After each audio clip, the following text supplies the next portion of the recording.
यह कथा उस समय की है जब श्री कृष्ण बाल स्वरूप में थे। उनका मनमोहक चेहरा देखने के लिए लोग दूर दूर से ब्रजधाम आते थे। मैया यशोदा हमेशा अपने नन्हे कान्हा की नज़र उतारा करती थीं, क्योंकि उनका सुंदर रूप सभी को मोह लेता था। ब्रजधाम, मथुरा और बरसाना के लोग कान्हा के अनुपम रूप और अद्भुत लीलाओं का वर्णन करते रहते थे।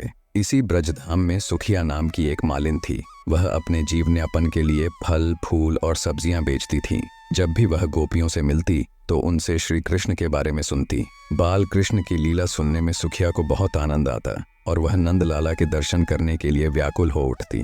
मालिन को कान्हा के दर्शनों की तीव्र लालसा थी, पर उसके मन में सांसारिक वासनाएं भी थीं। जब तक मनुष्य के मन में संसार रहता है तब तक वह भगवान के दर्शनों के योग्य नहीं होता है।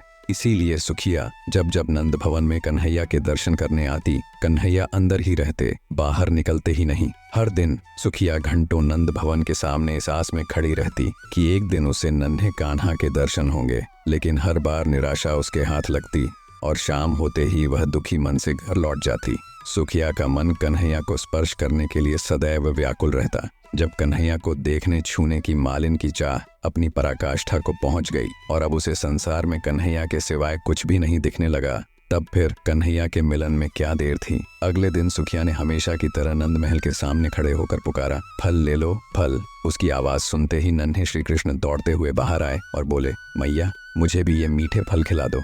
श्री कृष्ण को अपने सामने देखकर सुखिया की खुशी का ठिकाना नहीं रहा और उसने अपने पास के सभी फल श्री कृष्ण को भेंट कर दिए। नंदलाला उस समय इतने छोटे थे कि वे फलों को अपने छोटे छोटे हाथों में पकड़ भी नहीं पाते थे, फिर भी उनका प्रेम सुखिया के हृदय को छू गया। श्री कृष्ण फल की कीमत चुकाने के लिए महल के अंदर जाकर मुट्ठी भर अनाज लाने की कोशिश की, लेकिन हर बार अनाज उनके छोटे हाथों से गिर जाता। आखिर में वह सुखिया को 2-4 दाने ही दे पाए, लेकिन सुखिया के मन में इस बात का कोई मलाल नहीं था। वह तो केवल इस बात से ही बेहद प्रसन्न थी कि उसने अपने हाथों से भगवान को फल दिए और उन्होंने उन्हें ग्रहण किया। मुस्कुराती हुई सुखिया अपने घर लौट आई। उसकी टोकरी खाली थी क्योंकि उसने सभी फल श्री कृष्ण को दे दिए थे। घर पहुंचकर जब उसने अपनी टोकरी सिर से उतारी तो वह आश्चर्यचकित रह गई। उसकी टोकरी हीरे और जवाहरात से भरी हुई थी। दोस्तों, मन में जब भगवान की लगन लग जाती है तब बेड़ा पार हो जाता है। आपको ये कथा पसंद आई हो तो वीडियो को लाइक करके कमेंट में जय श्री कृष्णा जरूर लिखना।